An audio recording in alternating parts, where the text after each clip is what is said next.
Hello everyone, welcome back to knowledge for future study channel. इस video में हम Rajasthan GK के इम्पोर्टेंट क्वेश्चंस डिस्कस करेंगे।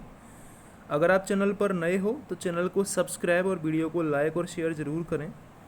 पहला क्वेश्चन है, राजस्थान में मिट्टी की मूर्तियां बनाने की हस्तकला का मुख्य केंद्र क्या है? तो करेक्ट आंसर है इसका मोलेला राजसमंद। ये जो मिट्टी की मूर्तियां बनाने की जो कला है उसको टेराकोटा भी कहा जाता है। तो क्वेश्चन आ सकता है कि टेराकोटा की कला का मुख्य केंद्र क्या है? तो उसका भी आंसर मोलेला राजसमंद होगा। अगला क्वेश्चन है, किस शासक को मेवाड़ की बौद्धिक एवं कलात्मक उन्नति का श्रेय दिया जाता है? तो करेक्ट आंसर है इसका महाराणा कुंभा को। महाराणा कुंभा ने ही 84 में से 32 दुर्ग मेवाड़ के बनवाए थे और इन्हें बौद्धिक और कलात्मक उन्नति का श्रेय दिया जाता है। अगला क्वेश्चन है, ब्यास परियोजना का मुख्य उद्देश्य रावी, ब्यास, सतलज नदियों के पेयजल का उपयोग करना है। यह परियोजना किस राज्य से संबंधित है? तो 3 राज्यों से संबंधित है यह, पंजाब, हरियाणा और राजस्थान। इन तीनों राज्यों की संयुक्त परियोजना है ब्यास परियोजना। अगर आपसे क्वेश्चन पूछा जाए कि माही परियोजना कौन कौन से राज्य की है, तो माही परियोजना राजस्थान और गुजरात राज्य की है। राजस्थान का 45% पार्टिसिपेशन है और गुजरात का 55% है, लेकिन राजस्थान को 100% विद्युत प्राप्त होती है माही परियोजना से। महाराणा कुंभा द्वारा रचित 4 नाटकों में कीर्ति स्तंभ के अनुसार किस भाषा का प्रयोग किया गया है? तो महाराणा कुंभा ने 4 नाटकों की रचना की थी, जिसमें कीर्ति स्तंभ के अनुसार जो भाषा प्रयोग की गई है उसका नाम है मेवाड़ी भाषा। ठीक है। अगला क्वेश्चन है, बीकानेर के किस शासक ने सुमेलगिरी के युद्ध में शेरशाह सूरी की सहायता की थी? शेरशाह सूरी दिल्ली का सुल्तान था उस टाइम, और बीकानेर के शासक थे राव कल्याणमल। उन्होंने सुमेलगिरी का युद्ध हुआ था, गिरी सुमेल का युद्ध भी इसको बोलते हैं, जो कि मालदेव के साथ हुआ था। किसके साथ हुआ था? मालदेव के साथ हुआ था। लेकिन मालदेव को धोखे से इन्होंने क्या किया, मालदेव को चिट्ठी भिजवा दी जिसमें लिखा हुआ था कि जो मालदेव के सेनापति हैं वो मालदेव के साथ धोखा करने वाले हैं। तो इसलिए मालदेव जो युद्ध क्षेत्र था वहाँ से चला गया और उनकी जगह उनके जो सेनापति थे उन्होंने लड़ाई करी थी। शेरशाह ने इस युद्ध के लिए कहा है कि मुट्ठी भर बाजरे के लिए मैं अपनी बादशाहत खो देता। ये कथन भी गिरी सुमेल युद्ध से ही संबंधित है। ठीक है। तो बीकानेर के शासक थे राव कल्याणमल, जिन्होंने शेरशाह सूरी की इस युद्ध में सहायता की थी। अगला क्वेश्चन है, भाखड़ा नागल नामक बहुउद्देशीय परियोजना किन राज्यों की संयुक्त परियोजना है? तो भाखड़ा नागल परियोजना हो, जो कि ब्यास परियोजना, सतलज परियोजना इनसे ही संबंधित है। तो भाखड़ा नागल परियोजना पंजाब, हरियाणा, राजस्थान इन तीनों की ही संयुक्त परियोजना है। किस नदी के तल को स्थानीय भाषा में नाली कहा जाता है? तो करेक्ट आंसर हो जाएगा घग्गर नदी। घग्गर नदी टिब्बी से प्रवेश करती है राजस्थान में, टिब्बी नामक जगह से प्रवेश करती है। शिवालिक की पहाड़ियों से निकलती है, हिमाचल प्रदेश से। एकमात्र नदी है जो कि हिमालय का जल राजस्थान में लेके आती है। क्वेश्चन आता है कि एकमात्र नदी कौन सी है जो हिमालय का जल राजस्थान में लेके आती है? तो वो है घग्गर नदी। घग्गर नदी अंतः प्रवाह की सबसे बड़ी नदी है, ये भी आपको याद रखना है। और घग्गर नदी का जो पेटा है वो हनुमानगढ़ जो जंक्शन है उससे ऊंचा है, यानी कि हनुमानगढ़ जंक्शन पर पानी भर जाता है, बाढ़ आ जाती है जब घग्गर नदी में पानी आता है। तो एकमात्र नदी है जो कि राजस्थान से बहते हुए पाकिस्तान तक जाती है, ये भी आपको याद रखना है। पाकिस्तान में घग्गर नदी को क्या कहा जाता है, ये क्वेश्चन भी आता है। तो पाकिस्तान में हकरा कहा जाता है। ठीक है। फोर्ट अब्बास तक ये जाती है, इतना आपको याद रखना है घग्गर नदी के बारे में। अगला क्वेश्चन है, खुमाण रासो नामक ग्रंथ की रचना किसने करी थी? तो खुमाण रासो इसकी रचना करी थी दलपत सिंह ने। दलपत सिंह ने खुमाण रासो नामक ग्रंथ की रचना करी थी, तो ये आपको याद रखना है। अगला क्वेश्चन है, 23 दिसंबर 1912 को लॉर्ड हॉर्डिंग पर बर्धमान विद्यालय के विद्यार्थी ने बम फेंका था, वह कौन था? तो लॉर्ड हॉर्डिंग पर जो बम फेंकने वाले थे वो जोरावर सिंह थे, लेकिन इस जो बम कांड था इसमें लॉर्ड हॉर्डिंग बच गए थे, लेकिन उनके महावत मारे गए थे। ठीक है। तो 23 दिसंबर 1912 को ये घटना हुई थी जो कि बम कांड के नाम से जानी जाती है। जोरावर सिंह ने बम फेंका था। जोरावर सिंह का पूरा नाम था जोरावर सिंह बारहट, और ये केसरी सिंह बारहट, प्रताप सिंह बारहट से संबंधित थे। प्रताप सिंह बारहट के चाचा लगते थे। और जो जोरावर सिंह बारहट थे कभी भी पकड़े नहीं गए थे। ये क्वेश्चन आता है कि कौन सा स्वतंत्रता सेनानी पकड़ा नहीं गया था? तो अमरदास त्यागी, अमर त्यागी के नाम से, अमरदास बैरागी के नाम से इन्होंने अपना जीवन यापन व्यतीत किया था, अमरदास बैरागी के नाम से। ठीक है। और ये पकड़े नहीं गए थे, इतना आपको याद रखना है। सन्यासियों के सुल्तान उपनाम से किसे जाना जाता है? इंपॉर्टेंट क्वेश्चन है। सन्यासियों का सुल्तान कहा जाता है हमीमुद्दीन नागौरी को। अगर आपसे पूछा जाए कि तारकीन का उर्स कहाँ लगता है, इंपॉर्टेंट क्वेश्चन, तारकीन का उर्स कहाँ लगता है, तो वो भी नागौर में लगता है, ये आपको याद रखना है। स्वतंत्रता से पहले राज्य में केवल एक ही हवाई अड्डा था, वो कहाँ था? स्वतंत्रता से पहले जोधपुर में ही एकमात्र हवाई अड्डा था। राजस्थान में हल्दी का सर्वाधिक उत्पादन कहाँ होता है? तो हल्दी का सर्वाधिक उत्पादन होता है झाड़ोल में, उदयपुर में। झाड़ोल कहाँ पर है? उदयपुर में, और यहीं पर हल्दी का सर्वाधिक उत्पादन होता है। झाड़ोल उदयपुर में हल्दी का सर्वाधिक उत्पादन होता है। स्वतंत्रता से पहले राज्य में केवल एक ही हवाई अड्डा था, वो जोधपुर में था। हल्दी का सर्वाधिक उत्पादन कहाँ होता है? झाड़ोल उदयपुर में होता है। राजस्थान का वह जिला जिसकी अन्य राज्यों में राज्य से सर्वाधिक लंबी सीमा स्पर्श करती है, तो वो है झालावाड़। अन्य राज्यों से झालावाड़ की सीमा सबसे ज़्यादा मध्य प्रदेश से लगती है। मध्य प्रदेश से सबसे बड़ी सीमा किस जिले से लगती है? झालावाड़ से लगती है। ठीक है, अगला क्वेश्चन है, अरावली पर्वत की तीसरी ऊंची चोटी देलवाड़ा है, जिसकी ऊंचाई 1442 मीटर है, किस जिले में है? तो देलवाड़ा सिरोही जिले में स्थित है। देलवाड़ा के जैन मंदिर आपने सुने होंगे। देलवाड़ा में 2 जैन मंदिर प्रमुख हैं, एक तो बिमल वसई नाम है, दूसरा है लूण वसई।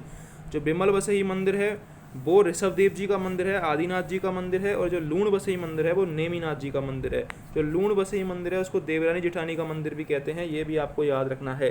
तो देलवाड़ा जो चोटी है वो 1442 मीटर ऊंची चोटी है, जो कि तीसरे नंबर पर आती है। ठीक है, और दूसरे नंबर पर आती है शेर चोटी। दूसरे नंबर पर आती है शेर चोटी, जिसकी ऊंचाई कितनी है? 1597 मीटर है। और सबसे पहले नंबर पर आती है गुरु शिखर, जिसकी ऊंचाई है 1322 मीटर।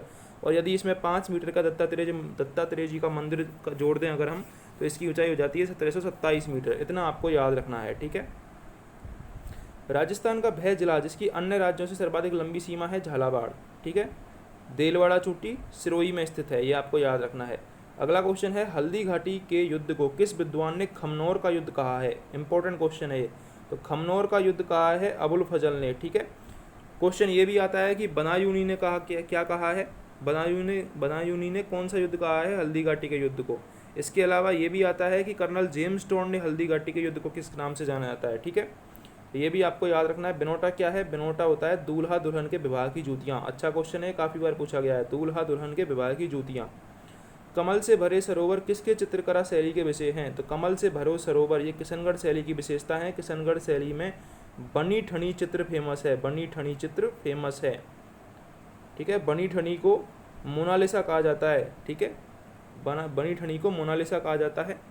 मोनालिसा चित्र लंदन का फेमस चित्र है, लियोनार्डो दा विंसी ने बनाया था, वो लियोनार्डो दा विंसी ने। ठीक है, और बनी ठनी को राजस्थान में किसने बनाया था?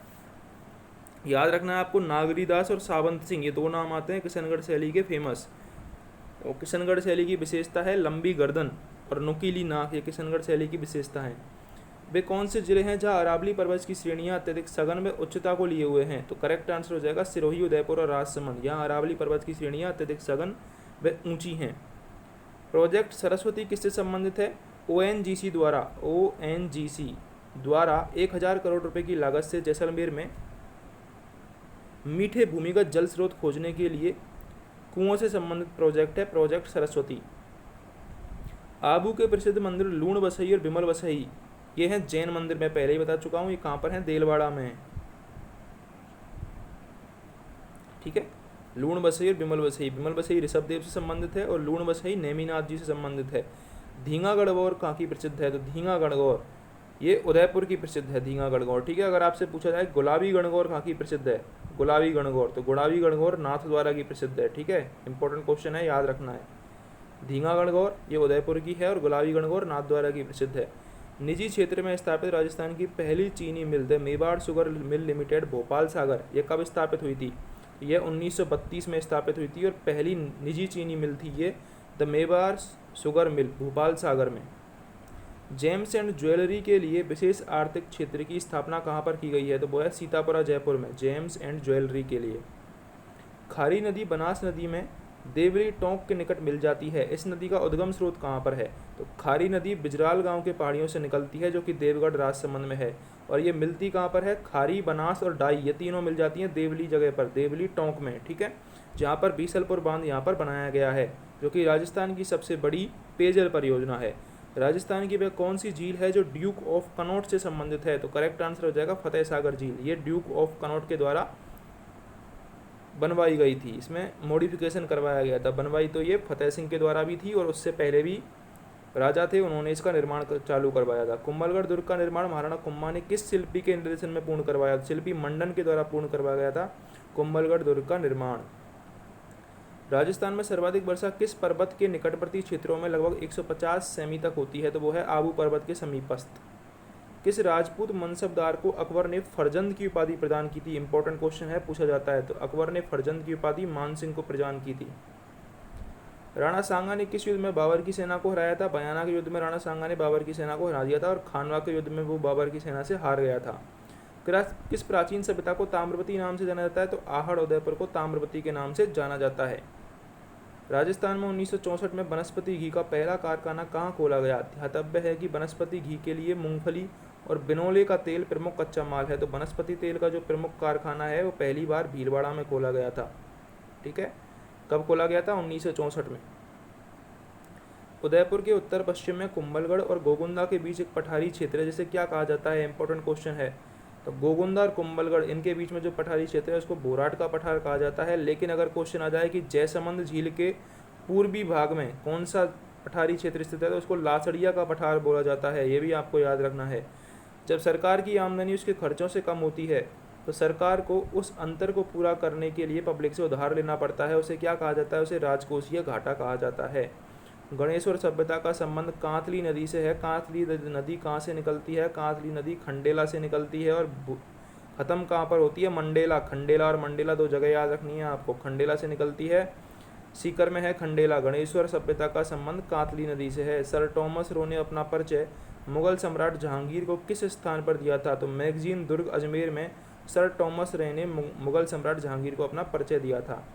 राजस्थान में ईस्ट इंडिया कंपनी के साथ संधि करने वाली अंतिम रियासत कौन सी थी? तो वो थी सिरोही, सबसे अंतिम रियासत थी।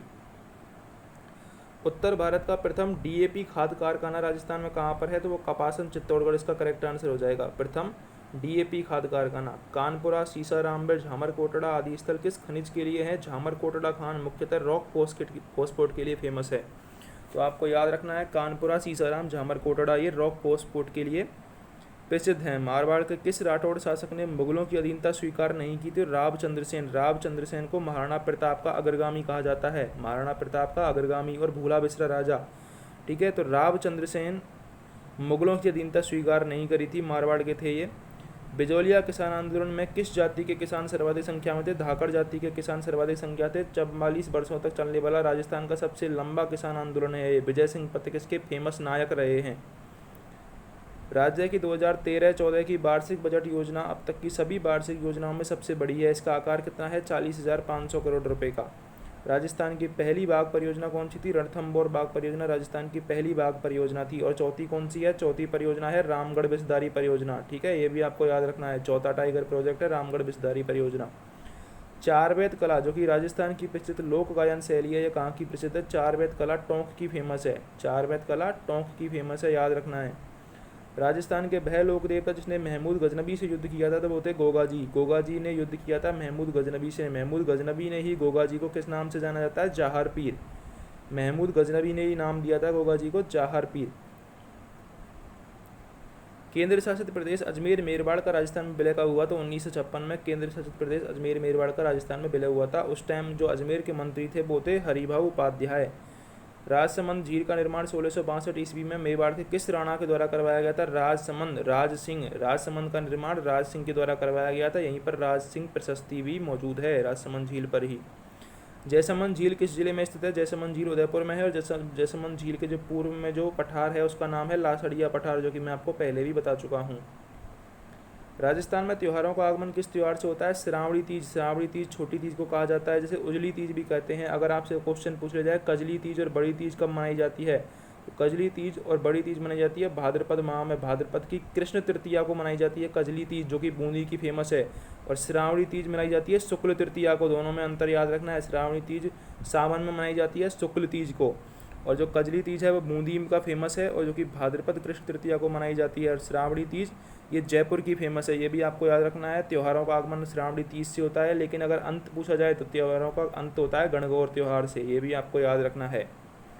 राजस्थान में निजी क्षेत्र की सबसे बड़ी सौर ऊर्जा परियोजना ने बिजली उत्पादन शुरू कौन से जिले में किया है? तो नागौर जिले के खींवसर में रिलायंस ग्रुप के द्वारा बिजली उत्पादित की जाती है। सबसे बड़ी सौर ऊर्जा परियोजना है निजी क्षेत्र की, नागौर जिले के खींवसर में।